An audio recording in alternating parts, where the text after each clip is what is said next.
अनंत वर्णान दंसन सावम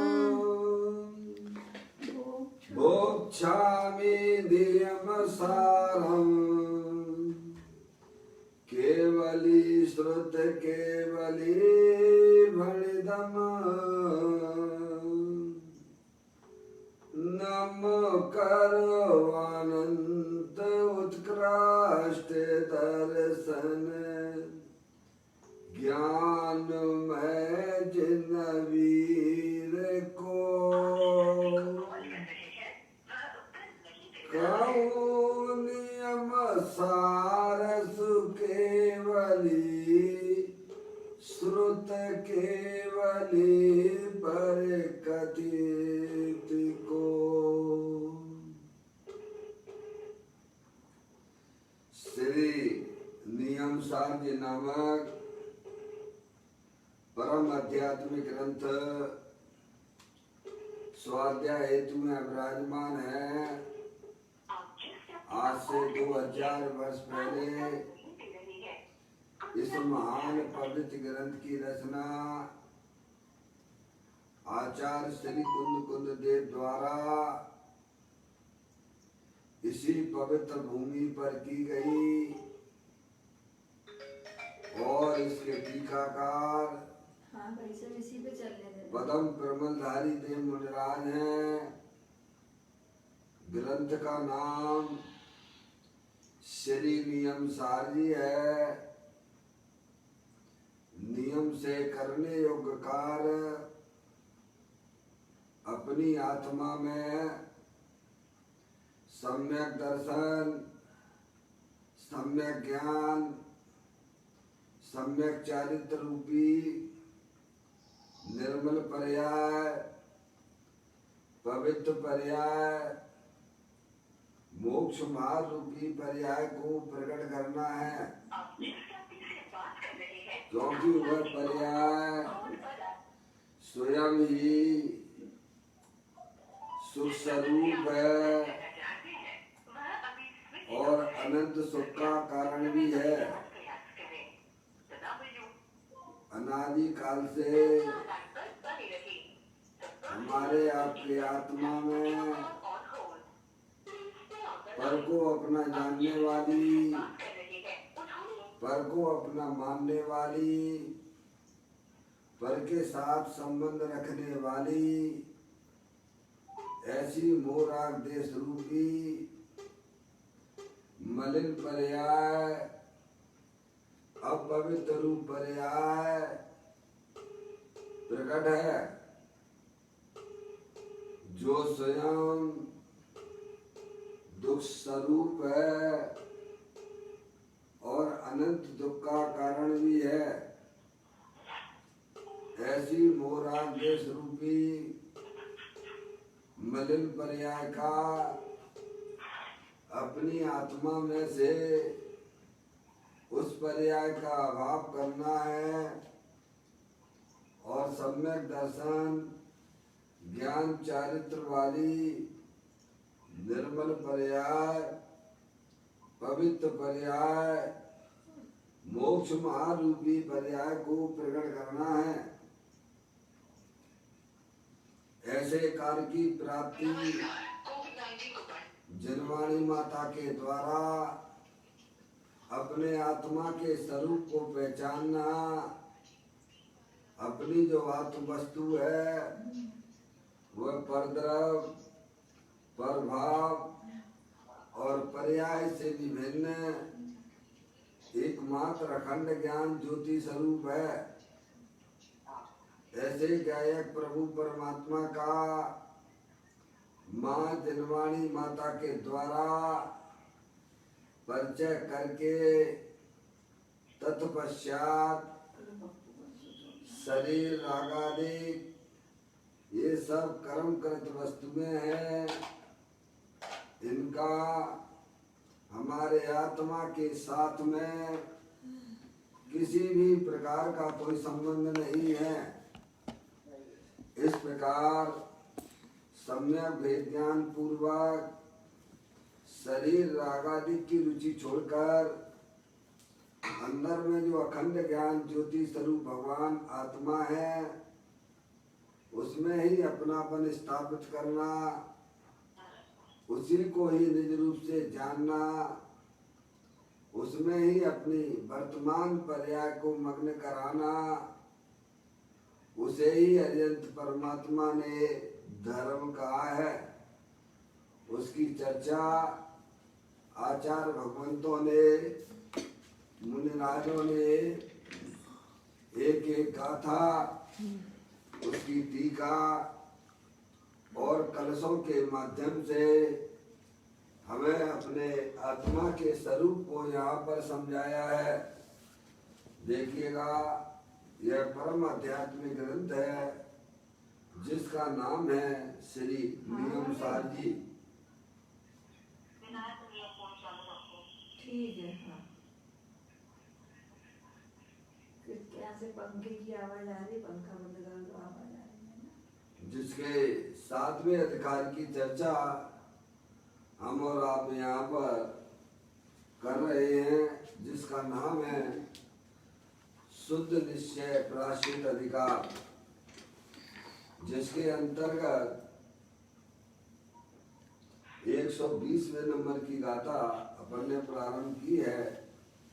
उसका प्रारंभिक पाठ करते हुए आचार्य भगवंतों ने जो इस गाथा में हमें समझाया है उसको समझकर अपनी आत्मा में शुद्ध निश्चय प्राश्चित रूपी परिणति को प्रकट करना है। गाथा का पाठ करते हैं। शुभ अशुभ रचना बचन वारा गादि भाव निवारी के, जो करे आत्म ध्यान नर उनके नियम से नियम है। आचार्य कुंदकुंद देव इस गाथा के माध्यम से जगत के समस्त जीवों को यही समझाने का प्रयत्न कर रहे हैं कि अनादि काल से आत्मा की पर्याय में जो रागादिक भाव हैं वे स्वयं दुख स्वरूप है और अनंत दुख का कारण भी है। ऐसे रागादिक भावों का अभाव यह जीव जब अपनी आत्मा के स्वरूप को पहचान कर उसमें अपना पर्याय को मग्न कराता है तो उसकी पर्याय में होने वाले जो समस्त प्रकार के मूल आदेश के परिणाम हैं उनका नियम से उनका अभाव हो जाता है। इसमें किसी भी प्रकार की कोई शंका नहीं करना चाहिए। नियम से नियम है क्या? आचार्य भगवान गारंटी से कहते हैं जो जीव अपनी आत्मा की पर्याय का अपने आत्मा के सन्मुख कर लेते हैं, यानी अपनी आत्मा का आश्रय लेते हैं, उनकी पर्याय में नियम से रागादिक भाव जो दुख स्वरूप है, जो संसार का कारण है, ऐसे रागादिक भावों का नियम से उनका अभाव होता है और गारंटी से उस आत्मा की पर्याय में अतीन्द्रिय आनंद सुख की प्राप्ति होती है। ऐसी इस बात की घोषणा आचार्य कुंदकुंद देव इस गाथा के माध्यम से जगत के समस्त जीवों को समझाने का प्रयत्न कर रहे हैं। शुभ अशुभ रचना बचन वारा गादि भाव निवार के, जो करे आत्म ध्यान नर उनके नियम से नियम है। शुभ अशुभ वचन रचना का और अनादि भावों का निवारण यानी उनका अभाव अपनी आत्मा में जो मोह राग देश के परिणाम जो दुख स्वरूप हैं और शुभ अशुभ वचन रचना का दोनों का अभाव कैसे होता है?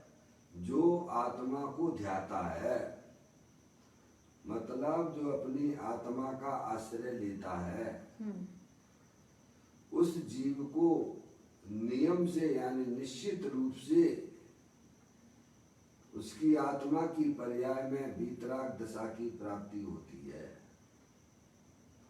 इसी बात को पदम प्रमलधारी देव मुनिराज ने टीका के माध्यम से भी हमें समझाया है,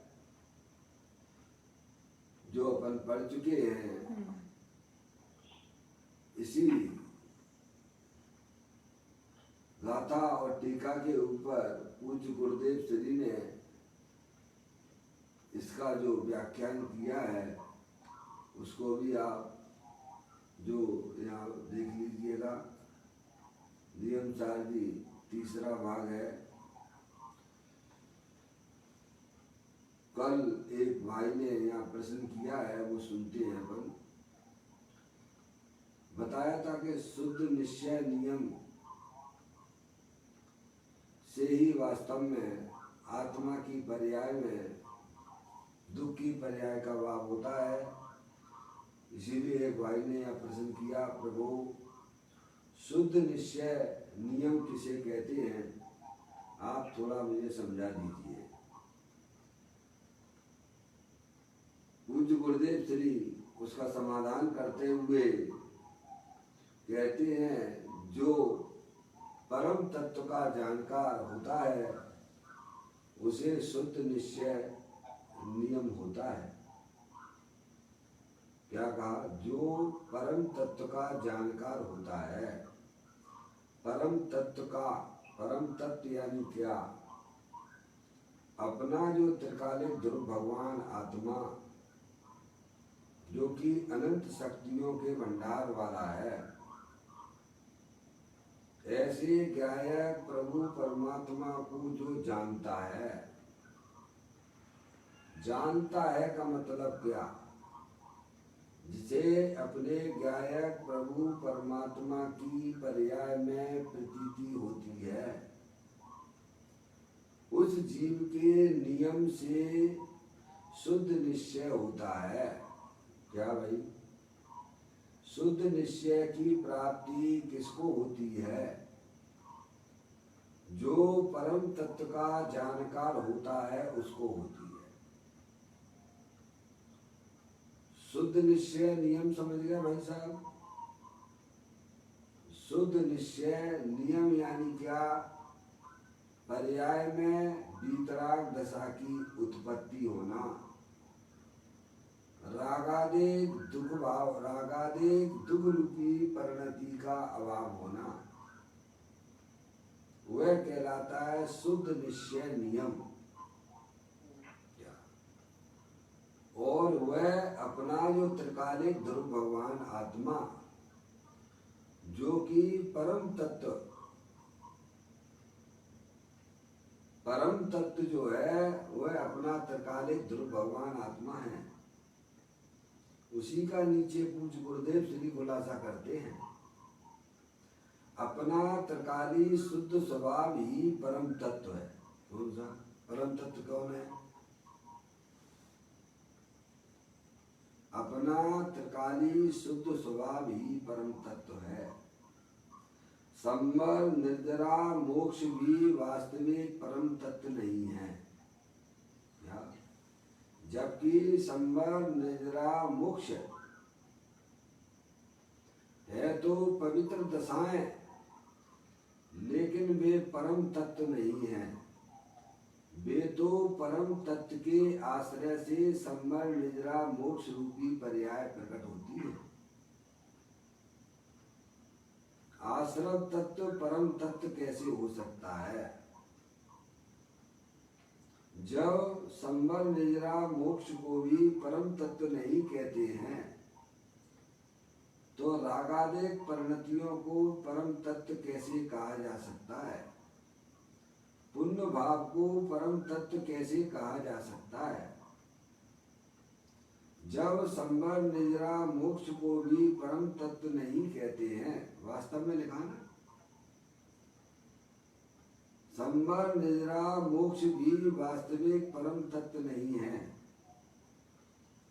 त्रिकाली परम तत्व अपना जो त्रिकालिक ध्रुव तत्व अनंत शक्तियों के भंडार वाला देवल में विराजमान अनंत शक्तियों के भंडार वाला जो निगोद में सोई मुझ में सोई मोक्ष मजाल अंतर भेद कछु नाई है भेद गिनई संसार। एक काम करो, इनको जो है ना मौसी को इस पर ले लो, शायद उनका खुल नहीं रहा है। समझ में आ गया भाई साहब? परम तत्व किसे कहते हैं? पर्याय रूपी पाठ जो है वह परम तत्व की श्रेणी में नहीं आता है, चाहे वह पर्याय मलिन रूप से होवे, चाहे वह पर्याय निर्मल रूप से होवे, उसको यहाँ पर परम तत्व की संज्ञा नहीं है। परम तत्व किसे कहना? अंदर में जो अखंड ज्ञान ज्योति स्वरूप भगवान आत्मा है वही वास्तव में परम तत्व है। बात नहीं, अभी इस पे चलने दो मौसी। समझ में आया भैया? इस पे ही चलने दो मौसी, सुनो अभी आप क्या कह रहे हैं? परम तत्व किसे कहना? अपना जो त्रिकाले ध्रुव भगवान आत्मा जो कि अनंत शक्तियों के भंडार वाला है, जिसका ना तो कभी जन्म होता है ना जिसका कभी अंत होता है, ऐसा देवल में विराजमान अपना कारण परमात्मा वही वास्तविक परम तत्व है। आश्रव रूपी पर्याय वह मलिन पर्याय तो परम तत्व है नहीं। आचार्य भगवंत कहते हैं कि संबर निद्रा मोक्ष तत्व भी वास्तव में परम तत्व नहीं है। परम तत्व तो अपना जो चेतनेश्वर भगवान आत्मा जो देवल में विराजमान स्थायी वस्तु वही परम तत्व है। समझ में आया भैया? तो कहते हैं अपना त्रिकाली शुद्ध स्वभाव ही परम तत्व है। संबर निर्जरा मोक्ष भी वास्तविक परम तत्व नहीं है। त्रिकाली परम तत्व को जानकर महातपोधन निश्चय प्रायश्चित में परायण रहते हैं। क्या हमारे महातपस्वी लोग, ज्ञानी लोग, अंदर में जो अखंड ज्ञान ज्योति स्वरूप भगवान आत्मा जो कि परद्रव पर भाव से रहित है, अपनी चैतन्य वस्तु अपने ज्ञान आनंद आदि अनंत शक्तियों से भरपूर, ऐसे ज्ञायक प्रभु परमात्मा की प्रतीति करके उसमें अपनी पर्याय को मग्न कराते हैं, उन्हें ही वास्तव में उस परम तत्व की प्राप्ति होती है। कहते हैं त्रिकाली परम तत्व को जानकर, समझ गए आप? देखो अपनी पर्याय में दुख का अभाव करना हो तो उसका एक ही विधि भगवान ने बताई है कि सबसे पहले अपने आत्मा के स्वरूप को जानो। जे स्वरूप समझे बिना पामे दुख अनंत, समझाऊं ते पद नमू श्री सदगुरु भगवंत। अपने परम तत्व को, त्रिकाली परम तत्व को जानकर महातपोधन ज्ञानी जीव, महातपोधन मुद्राज आदि, समझ गए आप? निश्चय प्रायश्चित में परायण रहते हैं। किस में रहते हैं? निश्चय प्रायश्चित अपने प्रकार। समझ गए आप? परायण यानी उसमें लीन रहते हैं। समझ गए आप? मुद्राज हैं वे निरंतर अपने गायक प्रभु परमात्मा में मस्त रहते हैं। समझ में आया भैया? ऐसी चैतन्य वस्तु सभी के पास में है, सभी संसारी जीवों के पास में है। समझ गया? महामुनिराज तो अपनी पर्याय को अपने गायक प्रभु परमात्मा में रमण कराते हैं। वह चीज हमारे पास में भी है, वह चीज आपके पास में भी है। हम उसका क्या सदुपयोग करते हैं, हमें विचार करना चाहिए।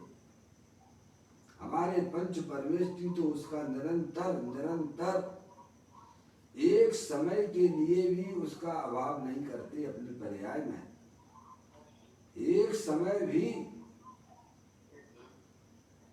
इतनी सुंदर वस्तु अपने आत्मा है, दे देवल में विराजमान है, एक समय भी वह अपनी आत्मा में उसका वियोग नहीं होने देते हैं। क्या भैया? और हम क्या करते हैं भगवान?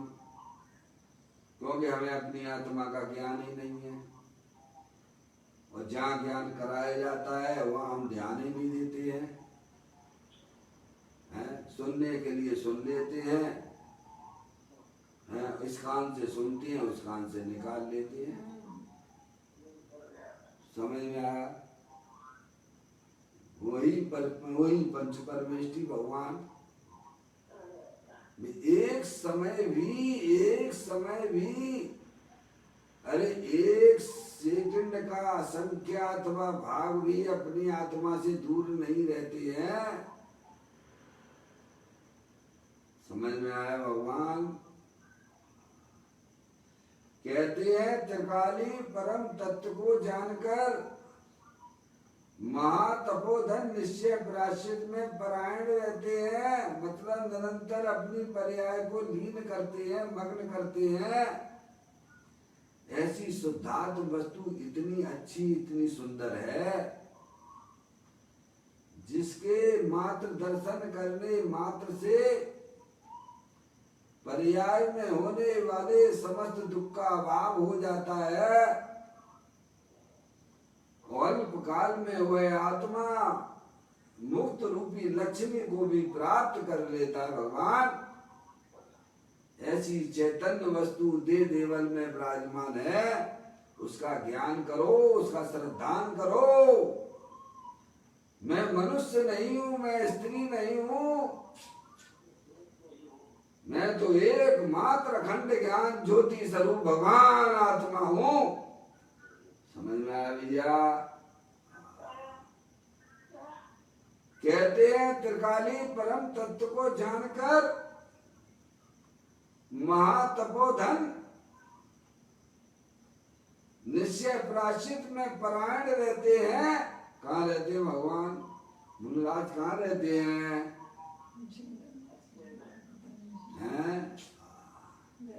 जंगल में रहते हैं। समझ में आया? चैतन्य गुफा में मुनिवर बसते, अनंत गुणों में केली करते, एक ही भाव न भाए मन में मधुबन में।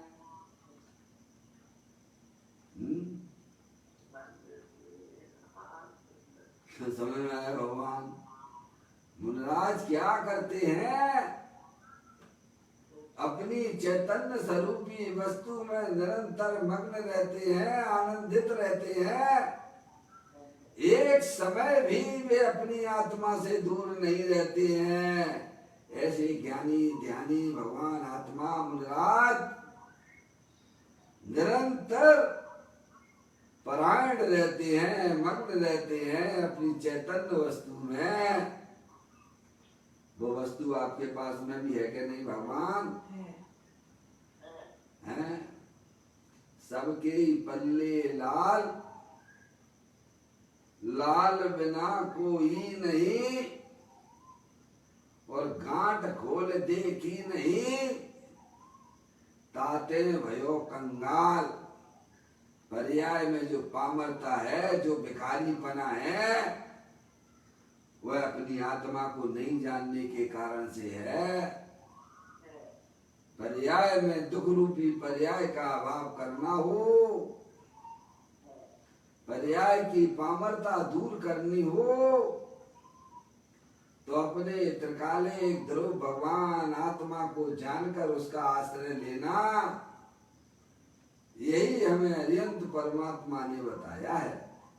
यही इस गाथा में आचार्य परमेष्ठी हमें समझाने का प्रयत्न करते हैं।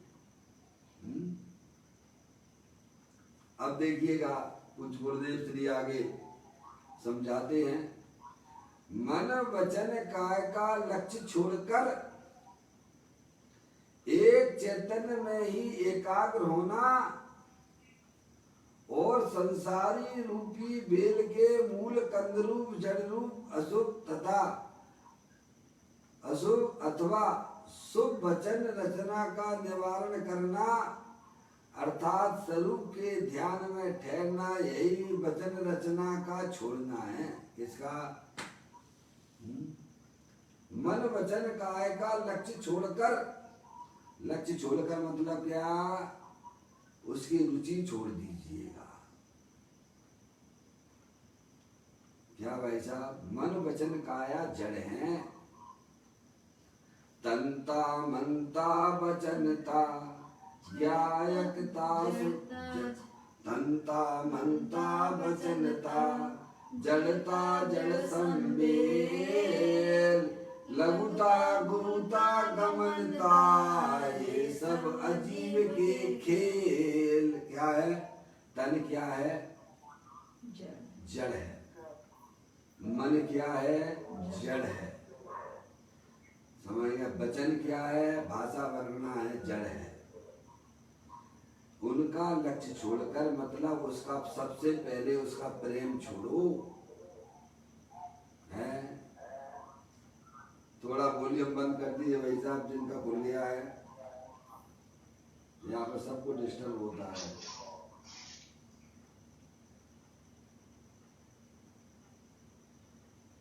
सुनिए क्या कहते हैं। मन वचन काया का लक्ष्य छोड़कर, यानी उनका प्रेम छोड़ दो, उन्हें अपना जानना मानना छोड़ दो। अंदर में है ना सुंदर वस्तु, है ना स्थायी वस्तु, है ना अपनी चैतन्य वस्तु है, जो अमृत का कुंड है ना, उसकी रुचि अंदर में जागृत करो। तो कहते हैं मन वचन काय का लक्ष्य छोड़कर एक चैतन्य में ही एकाग्र होना। किसमें एकाग्र होना? अपना मन कहाँ लगाना भाई साहब? अपने ज्ञायक प्रभु परमात्मा को पहचान कर उसमें करना। अपना ज्ञान कहाँ लगाना? अपने ज्ञायक प्रभु परमात्मा को पहचान कर उसमें लगाना। अपना दर्शन कहाँ लगाना? अपने ज्ञायक प्रभु परमात्मा को पहचान कर उसमें लगाना। अपना वीर कहाँ लगाना? अपने ज्ञायक प्रभु परमात्मा को पहचान कर उसमें लगाना। तो क्या हो जाएगा? वर्तमान में ही दुख रूपी पर्याय का अभाव हो जाता है, और अल्प काल में केवल ज्ञान और मोक्ष की पर्याय मिल जाएगी। भगवान क्या नहीं हो जाता ये बताओ? जो तुम चाहते हो सब कुछ तुम्हें मिल जाता है। मन वचन काय का लक्ष्य छोड़कर एक चैतन्य में ही एकाग्र होना है भाई साहब। और संसार रूपी बेल के मूल कंदरूप जड़ रूप अशुभ तथा शुभ वचन रचना का निवारण करना। संसार का कारण तो ये रागादिक परिणतियां हैं, उनका अपनी आत्मा में से अभाव करना। हम क्या कर रहे हैं? निरंतर उन रागादिक परिणतियों को बढ़ाते और चले जा रहे हैं। क्या कर रहे हो? जैसे अग्नि में घी डालने से क्या होता है? हैं? अग्नि में घी डालने से क्या होता है? अरे ज्वाला और बढ़ती जाती है। ऐसे ही हम रागादिक परिणतियों को निरंतर उनकी रुचि करके निरंतर पोषते रहते हैं। इससे हमारा संसार और बढ़ता चला जा रहा है। भगवान, दुख कम तो होता नहीं है, दुख और बढ़ता चला जा रहा है। उसका फल तो 4 गति 84 लाख योनियों में जन्म मरण करना है। भगवान कहते हैं अंदर में होने वाले रागादिक परिणतियों की रुचि छोड़ो, उनका आश्रय छोड़ो। अंदर परमानेंट वस्तु है ना, शाश्वत है, सिद्ध भगवान जैसी है, उसको पहचान कर उसका आश्रय लो तो तत्काल। बाबा, धर्म नगद का काम है, उधार का काम नहीं है। क्या? आज नगद कल उधार। जब ही जिए आत्म जाने, तब ही जिए शिव सुख ठाने। कब? जब ही जाने। अरे बोलो भगवान, बोलने में क्या कंजूसी करते हो?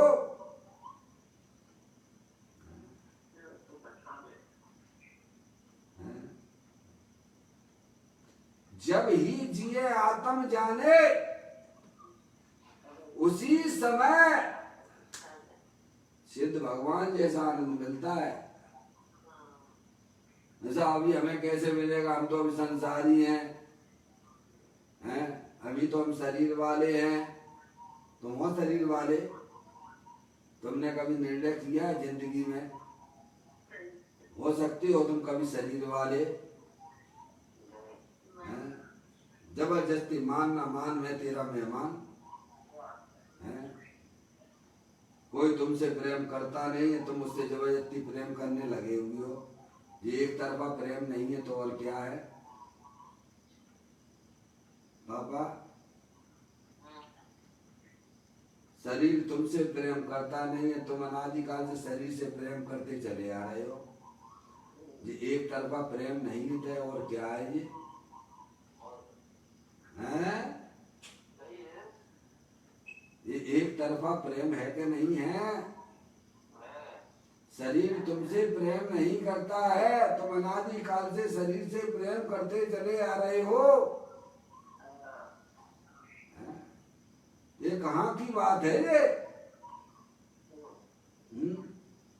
कोई व्यक्ति तुमसे प्रेम करता ही नहीं है और तुम उसके पीछे मरे जा रहे हो। ये तुम्हारा पागलपन नहीं है तो और क्या है भगवान? अपनी चैतन्य वस्तु दे देवन में विराजमान है ना, शाश्वत है ना, सिद्ध भगवान जैसी है ना, उसका ज्ञान करो, उसका परिचय करो और वही तुम्हारे प्रेम के काबिल है। पर पदार्थ हमारे प्रेम के काबिल नहीं है। प्रेम करना है तो अपने चैतन्य वस्तु के साथ में प्रेम कीजिए। यही बात हमें ज्ञानी समझाने का प्रयत्न करते हैं। मन वचन काय का लक्ष्य छोड़कर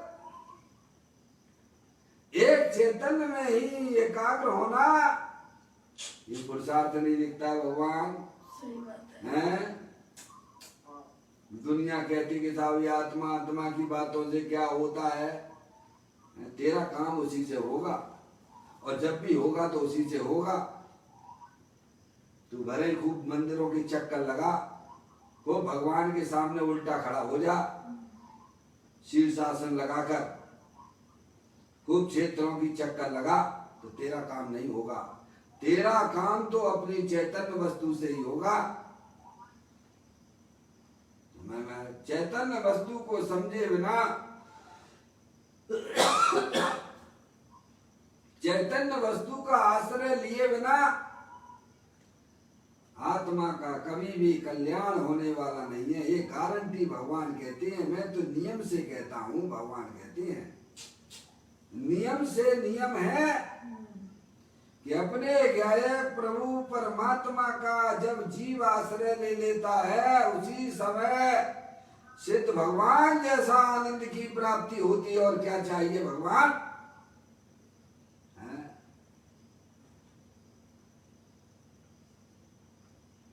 कहते हैं मन वचन काय का लक्ष्य छोड़कर एक चैतन्य में ही एकाग्र होना। किसमें एकाग्र होना? किसमें अपने उपयोग को लगाना?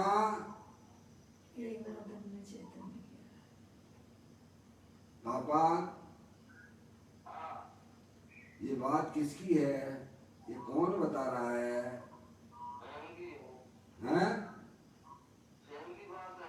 कौन बता रहा है ये बात?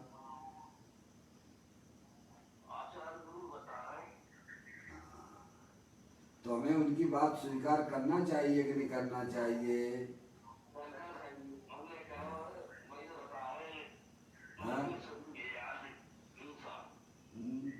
हमारे पंच परमेष्ठी हैं, एक समय भी ऐसे चैतन्य स्वरूपी भगवान आत्मा को कभी भूलते नहीं है। और वो चीज हमारे पास में है कि नहीं है? तो हम क्या कर रहे हैं? आप भी मगन हो?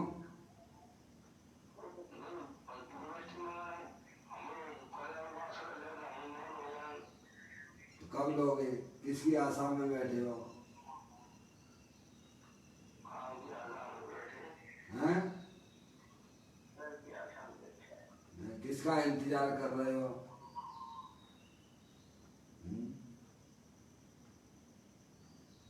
अरे भाई, अब इंतजार किया नहीं जाता। ज्ञानी कहते अब मैं इंतजार नहीं कर सकता हूँ। अब तो मुझे अपनी चैतन्य वस्तु मुझे अपने ज्ञान में आ गई है, मुझे जच गई है। अब तो मैं उसके साथ में रमण करना चाहता हूँ। इसीलिए ज्ञानी कहते हैं मन वचन काय का लक्ष्य छोड़कर यानी शरीर का जो होना हो जाए, मेरे को कुछ लेना देना नहीं है। एक को साधने से सब सज जाते हैं, सबको साधने में हमारी दुर्दशा पर्याय में यही हो रही है। हम एक को छोड़ के सबको साधने की कोशिश कर रहे हैं, इसीलिए हमारी पर्याय में बिगाड़ हो रहा है। ज्ञानी एक को ही साधते हैं। प्रभु आपने एक ज्ञायक बताया, तिहु लोक में नाथ अनुपम जताया। यही रूप मेरा मुझे आज भाया। ज्ञानी कहते प्रभु आपने एक ही काम तो मुझे बताया है, अगर मैं वो काम भी नहीं करूं तो मैं कैसा तुम्हारा भक्त हूं? मात्र भगवान की जयकारा बोलने से काम नहीं चलेगा। भगवान ने जो मार्ग बताया है, सुखी होने का मार्ग अपने जीवन में प्रकट करना, वही भगवान की आज्ञा है।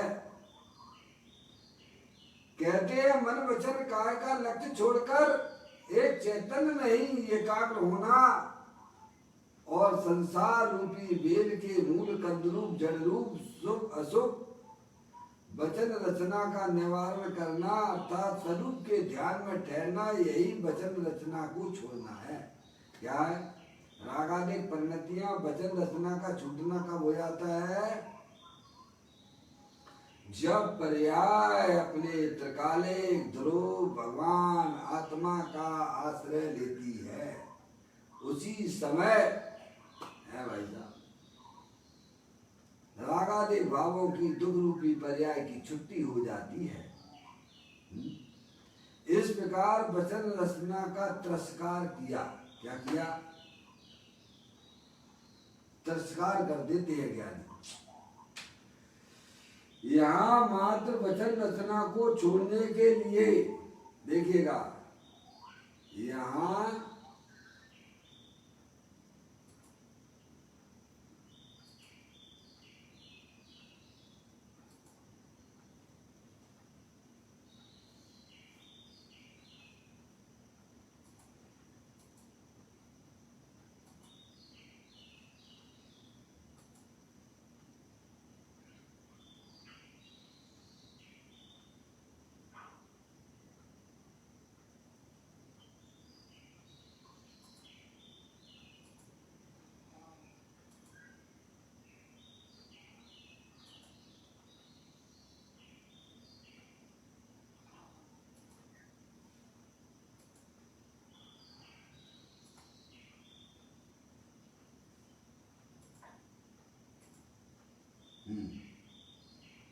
कहते हैं यहाँ मात्र वचन रचना को छोड़ने के लिए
चालू रखना सब लोग।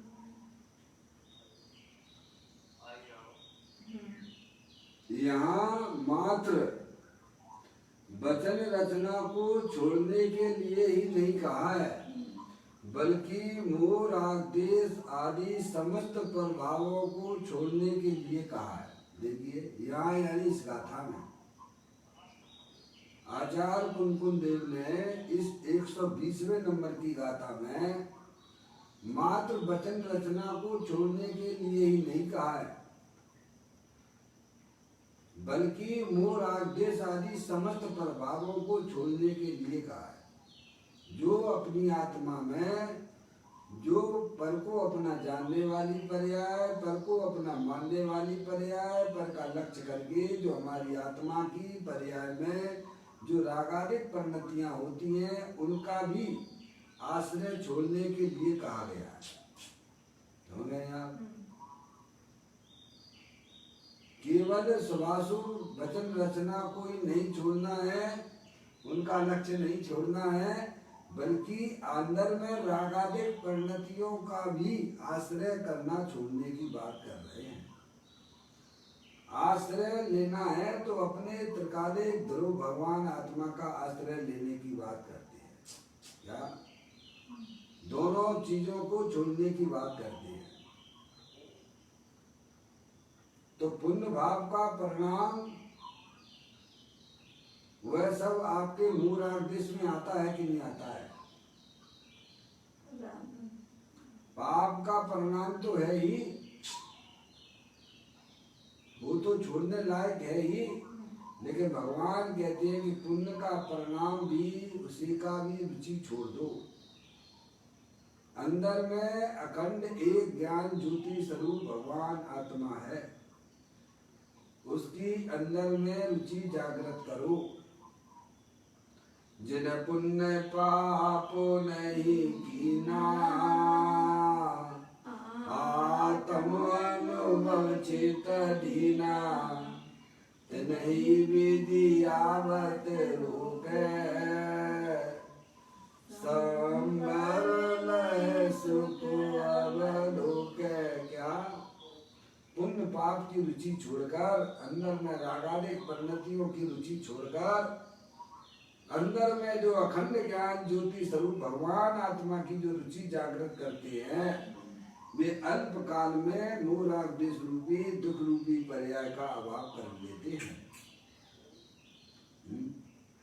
इसीलिए यहाँ मात्र वचन रचना को छोड़ने के लिए नहीं कहा, बल्कि मोह राग द्वेष आदि समस्त प्रभावों को छोड़ने के लिए कहा गया है।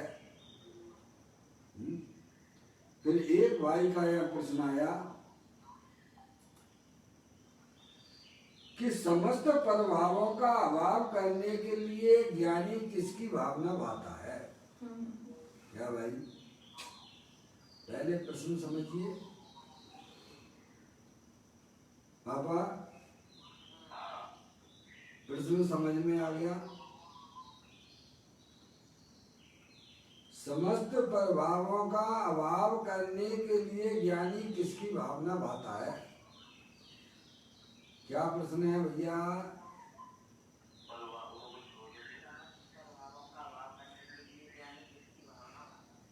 समझ में आया? हमें भी आपको ज्ञानी बनना है कि नहीं बनना है? पर्याय में होने वाले रागादिक परिणाम जो कि प्रभाव हैं, उनका अभाव जीवन में करना है कि नहीं करना है? तो कैसे होता है उसकी बात करते हैं। क्या? ज्ञानी किस प्रकार से अपनी आत्मा में दुख रूपी पर्याय का अभाव कर लेते हैं? प्रभु मुझे भी तो वो चीज सिखा दो। क्या? ऐसा भक्त का प्रश्न है कि प्रभु ज्ञानी किस प्रकार से अपनी आत्मा में मोह राग द्वेष रूपी पर्याय का अभाव कर लेते हैं? ऐसा वो क्या गजब का काम करते हैं जो उनकी पर्याय में होने वाले समस्त प्रभावों का अभाव हो जाता है? हम भगवान से जाके क्या मांगते हैं? बोलो, भगवान के पास जाते तो क्या क्या चाहिए तुम्हें? क्यों जाते हो भगवान के पास में? पापा, भगवान के दर्शन करते हो अपने मंदिर में? काय के लिए करते हो? काय के लिए करते हो? हैं? तो कैसे बनेंगे? भगवान क्या कहते हैं? कितनी देर बैठती हो? अपने आत्मा के पास कितनी देर बैठती हो? समझ में नहीं आ रही है तो मनुष्य पर्याय बेकार जा रही है। क्या?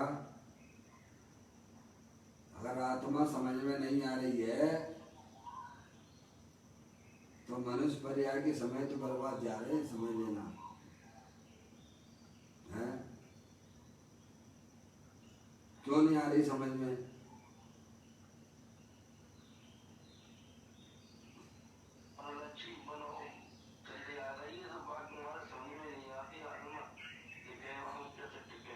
आप समझना चाहते हो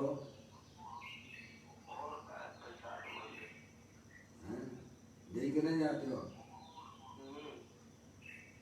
तो भगवान जैसा कहते वैसा कभी करते हैं जीवन में अपन? अच्छा, उसकी चर्चा करेंगे 9:30 बजे। कितने बजे करेंगे? आप देखोगे? आप समझना चाहते हो? 9:30 बजे आ जाओगे? हैं? हैं?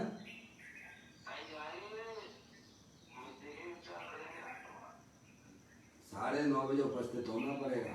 आपके प्रश्न का जवाब दे देंगे पूज्य गुरुदेव जी। अंधा हो गया, अंधा है? दिया तले अंधेरा हो रहा है, दिया तले अंधेरा हो रहा है। जानने वाले को नहीं जानने में आ रहा, गजब हो रहा है? दुनिया की प्रसिद्धि करता है, शरीर की प्रसिद्धि करेगा, मकान दुकान रुपया पैसा सबकी प्रसिद्धि करेगा, हैं?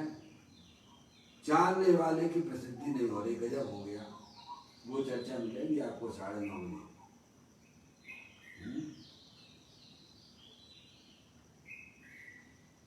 अरे भाई, तुम जानने वाले भगवान आत्मा ही तो हो ना। प्रभु के पास जाते हो तो काय के लिए जाते हो?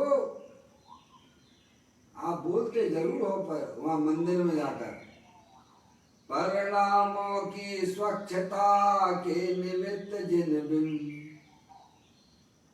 आगे पापा क्या है?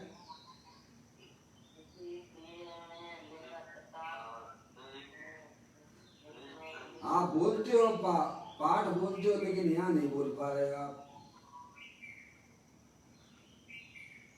क्यों यहाँ क्यों नहीं बोल पा रहे?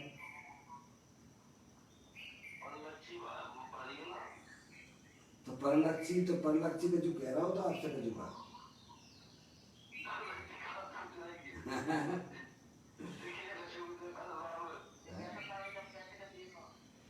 बैठो, थोड़ा शांति से बैठो, भगवान जैसे बन के भगवान बस एक बार बैठने की कोशिश करो। सब कुछ ये माला आलाएं जो जपना सब बंद कर दो। क्या अभ्यास करो, ज्ञान अभ्यास करे मन माही, ताके वो मातम नहीं। मन नहीं लगता है तो भी बैठो, मन नहीं लगता है तो भी बैठो भाई। चैतन्य वस्तु ऐसी है कि तुम्हारा मन लगेगा ही लगेगा। बहन श्री कहती है तेरा दुनिया में कहीं मन नहीं लगता है, तू अपने आत्मा के पास जाएगा तेरा मन लगेगा ही लगेगा। ऐसी चैतन्य वस्तु है ये। कहते हैं समस्त प्रभावों का अभाव करने के लिए ज्ञानी किसकी भावना भाता है? प्रभाव यानी क्या? रागादिक परिणतियां सभ्य प्रभाव है, वे आत्मा का स्वभाव नहीं है। उनका अभाव ज्ञानी किस प्रकार से करते हैं, कौन सी विधि से करते हैं, प्रभु मुझे समझा दो, ऐसा प्रश्न होना चाहिए। पूज्य गुरुदेव श्री समझाते हैं ज्ञानी अंतर में शुद्ध उपयोग के बल से निरंतर अखंड अद्वैत आनंद सिंधि ऐसे निज परमात्म तत्व की सदा भावना भाते हैं। क्या करते हैं ज्ञानी? ज्ञानी अंतर में कहां पर? अंतर में शुद्ध उपयोग के बल से यानी अपनी वर्तमान ज्ञान की पर्याय को अपने शुद्ध स्वरूपी भगवान आत्मा में जोड़ते हैं। कहाँ जोड़ते हैं? पर्याय का संबंध किससे जोड़ते हैं? जो शुद्ध जाने आत्म को, वह शुद्धता को प्राप्त हो, अपने उपयोग को, जो अंदर अखंड ज्ञान ज्योति स्वरूप भगवान आत्मा है, जो शुद्ध स्वरूप है, उसमें अपने उपयोग को जोड़ते हैं। लिखा नहीं? ज्ञानी अंतर में यानी शरीर रागादिक से भिन्न अखंड ज्ञान ज्योति स्वरूप में, ज्ञानी अंतर में शुद्ध उपयोग के बल से, काय के बल से?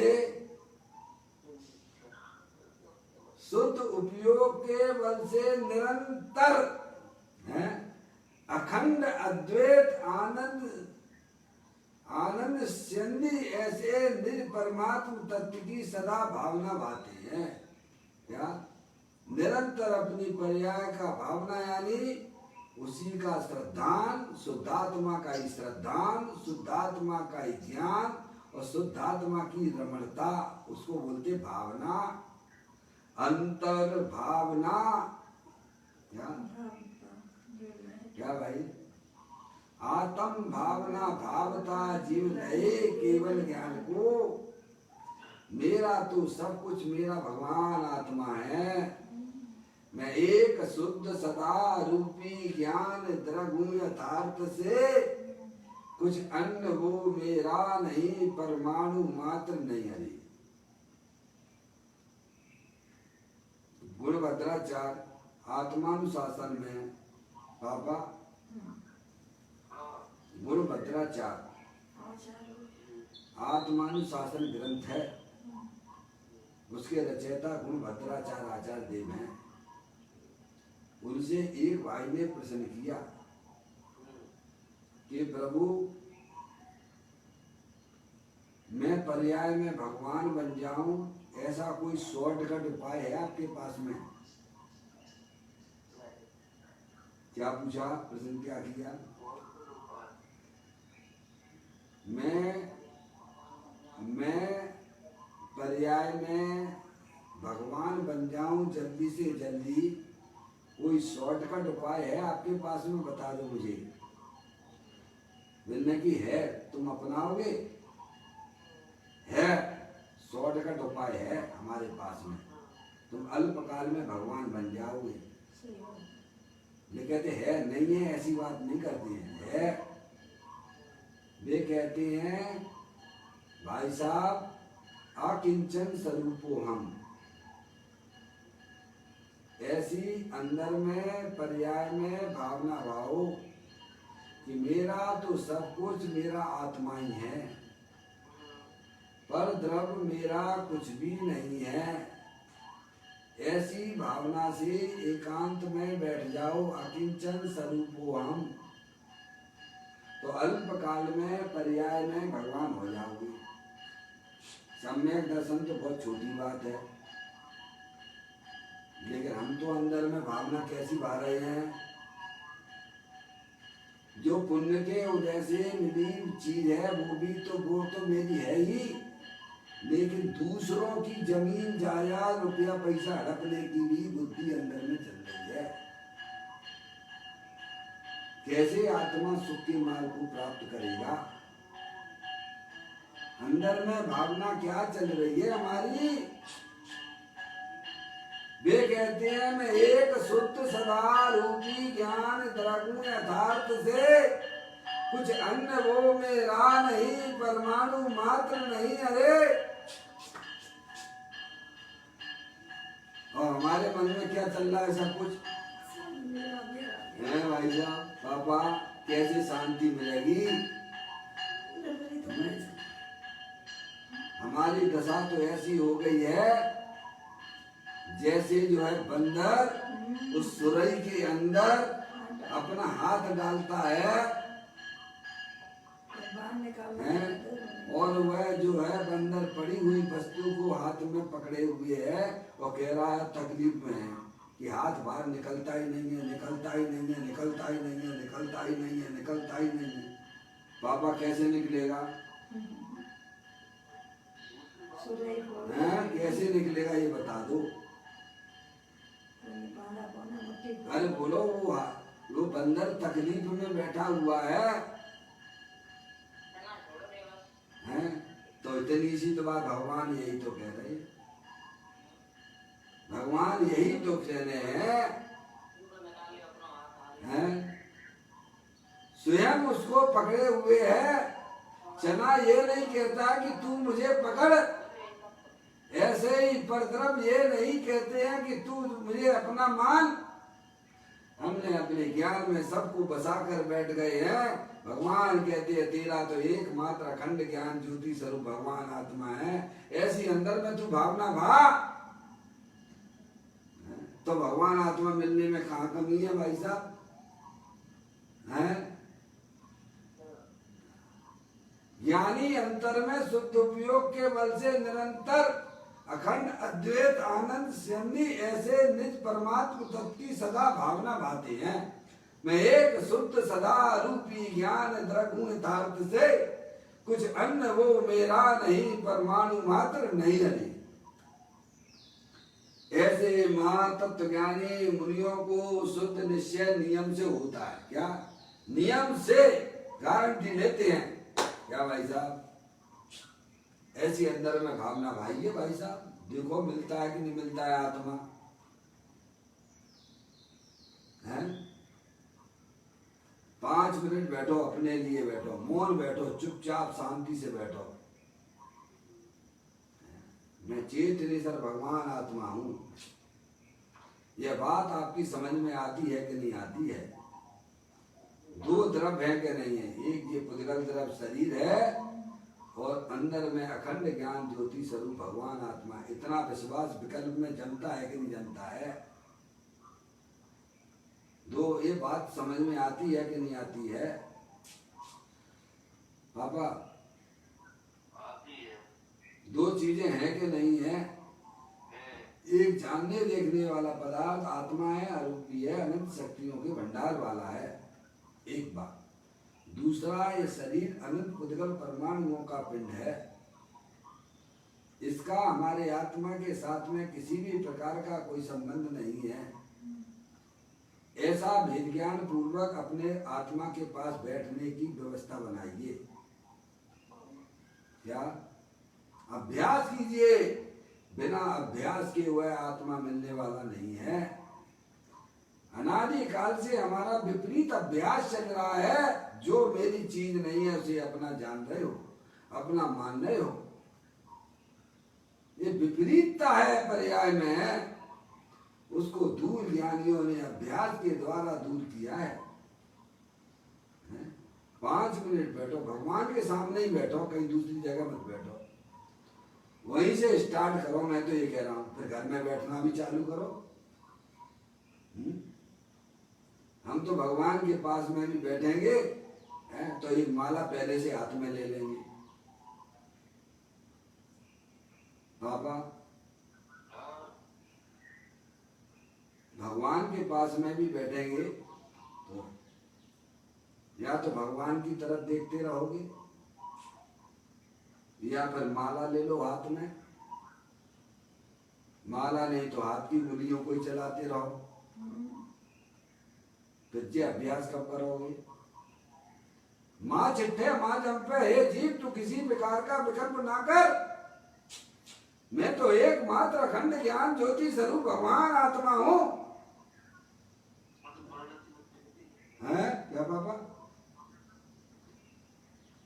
आप कुछ बोल रहे हो? नहीं टिकती है तो भी टिकाने लायक है।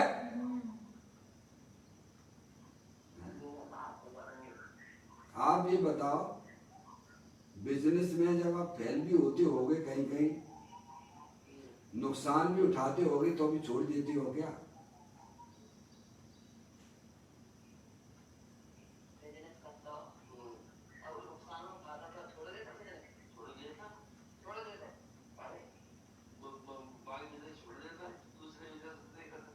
दूसरा करते हो ना, तो यहाँ नुकसान हो रहा है तो इसको क्यों नहीं छोड़ते हो, दूसरी चीज पकड़ो ना।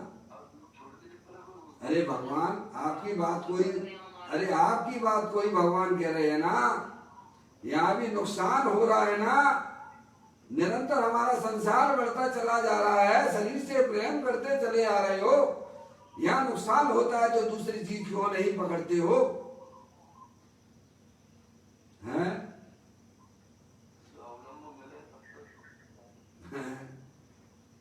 पापा ये रोना धोना बंद करो, त्रियंच गति के जीव भी यह काम कर लेते हैं,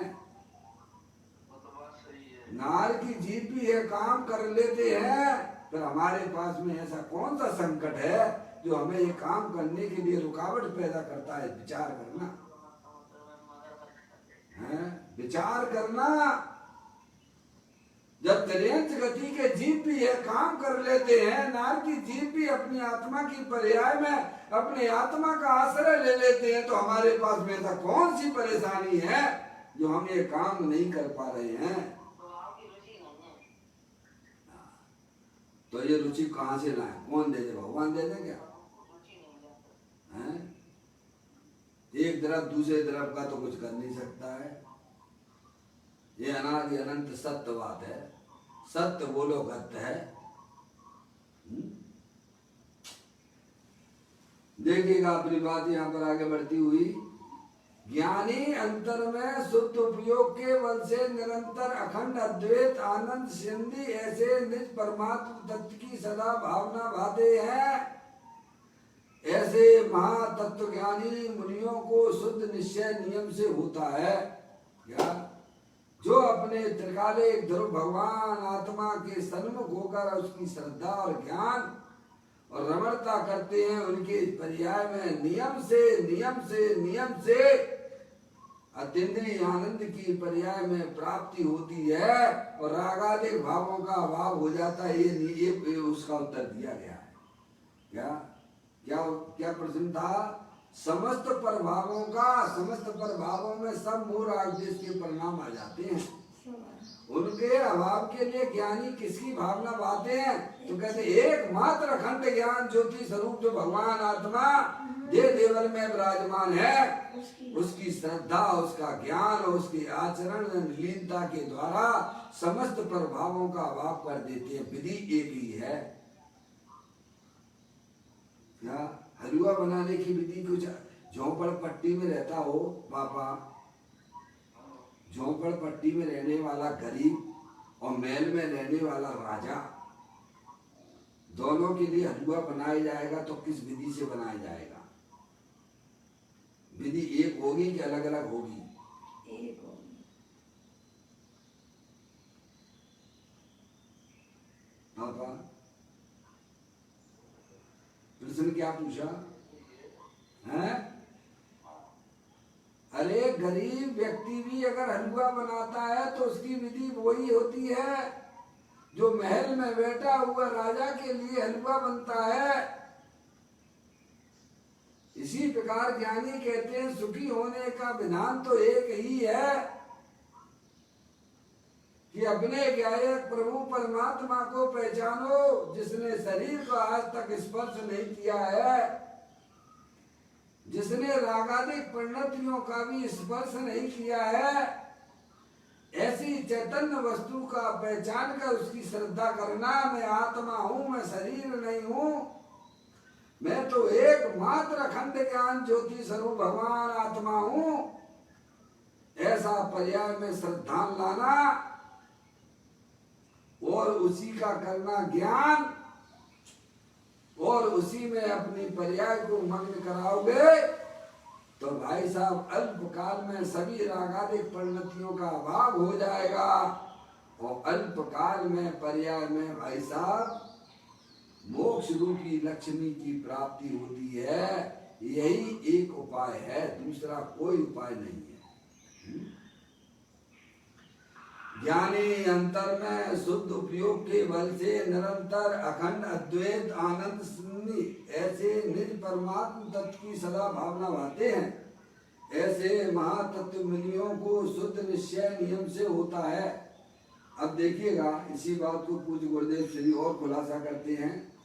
यहाँ व्यवहार रत्नात्रय के सुभराग को मोक्ष मार्ग का नियम नहीं कहा है। व्यवहार रत्नात्रय यानी सुभराग, व्यवहार रत्नात्रय यानी सुभराग, सुभराग को मोक्ष मार्ग का नियम नहीं कहा है, समझ गया। शुभराग हो और पर्याय में मोक्ष मार्ग हो जाए ये कोई जरूरी नहीं है, ऐसा नियम नहीं है। बस शुद्ध उपयोग है तो नियम से गारंटी से उसकी पर्याय में मोक्ष रूपी लक्ष्मी प्राप्त होगी। यहाँ व्यवहार रत्नात्रय के शुभराग को मोक्ष मार्ग का नियम नहीं कहा है, परंतु जिसमें त्रिकाली आनंद झरता हो ऐसे सहज शुद्ध कारण परमात्मा की भावना से ही निश्चय से मोक्ष मार्ग होता है। और गुरुदेव श्री खुलासा करते हैं, निमित्त, निमित्त यानी परद्रव, व्यवहार अर्थात शुभराग द्वारा चैतन्य की भावना नहीं होती है, परंतु स्व सन्मुख शुद्ध उपयोग के आश्रय से ही अंतरंग चैतन्य की भावना होती है। किसके? समझा? निमित्त की तरफ देखने से आत्मा में शुद्ध पर्याय प्रकट नहीं होती है। राग की तरफ देखने से भी पर्याय में रत्नात्रय रूपी वीतराग रूपी पर्याय की उत्पत्ति नहीं होती है। अपने त्रिकालिक ध्रुव भगवान आत्मा जो कि शुद्ध पड़ा हुआ है उसके सन्मुख जब पर्याय हो जाती है तो पर्याय में वीतराग आनंद दशा निर्मल पर्यायों की उत्पत्ति होती है। यहाँ शुद्ध उपयोग ही वास्तविक मोक्ष मार्ग, मोक्ष का मार्ग का कर्म कांड है। क्या? शुद्ध उपयोग। कौन सा कर्म कांड है? मोक्ष मार्ग का कर्म कांड है। कौन? शुद्ध उपयोग। शुद्ध उपयोग ही वास्तव में कर्म है, वास्तविक मोक्ष मार्ग का कर्म कांड है। टीकाकार मुल्लाय पदम प्रमलधारी देव, पूरा कर लेता हूँ, देखिएगा। टीकाकार मुल्लाय पदम प्रमलधारी देव कहते हैं कि भगवान सूत्रकर्ता आचार्य देव का यह अभिप्राय है। आचार्य पदम प्रमलधारी देव मुल्ला कहते हैं, भगवान शब्द कह के पुकारा है। भगवान सूत्रकर्ता आचार्य देव का यह अभिप्राय है कि शुद्धात्मा के आश्रय से ही निश्चय नियम है। देखो कुंकुंद आचार्य देव को भगवान कहा है, पदम प्रमलधारी देव मुल्ला ने आचार्य शब्द का उपयोग न करते हुए भगवान शब्द का उपयोग किया है। मैंने कुंद आचार्य देव को भगवान कहा है। जिसे चैतन्य की भावना में शुद्ध उपयोग नहीं है उसे यथार्थ नियम नहीं होता। शुभ भाव रूप व्यवहार के विकल्प नियम नहीं है कि शुभ भाव हो वीतराग भाव की उत्पत्ति हो, ये कोई गारंटी नहीं है, हमें ये कोई नियम नहीं है। तो शुभ भाव रूप व्यवहार के विकल्प का नियम नहीं है, इसीलिए इससे मोक्ष नहीं होता। इसीलिए यह कहा है कि शुद्ध उपयोग से आत्म स्वभाव की भावना करना, क्योंकि वही नियम है और वही मोक्ष का मार्ग है। यानी अपने त्रिकालिक ध्रुव भगवान आत्मा के आश्रय से नियम से मोक्ष मार्ग की उत्पत्ति होती है और गारंटी से उसकी पर्याय में मोक्ष रूपी लक्ष्मी की भी प्राप्ति होती है। इस प्रकार की सुंदर चर्चा हमने और आपने आचार्य कुंकुंद देव की 120वें नंबर की गाथा को अपन ने पढ़ा। कल पूज्य पदम प्रमलधारी देव मुनिराज 191 नंबर का कलश गाथा के बाद लिखते हैं, उसका स्वाध्याय कल अपन करेंगे।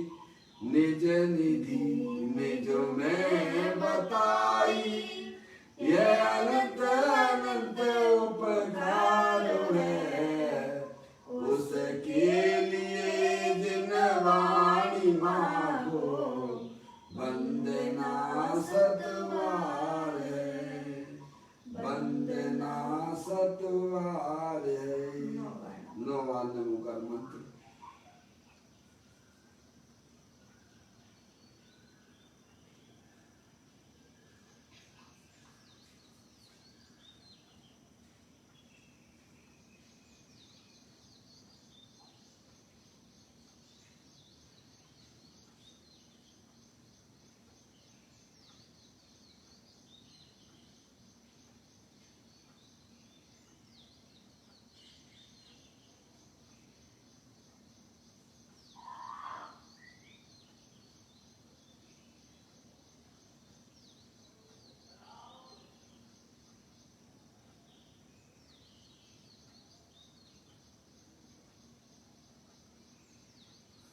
द्वादशांग जनवाणी माता की जय। महान जैन धर्म की जय।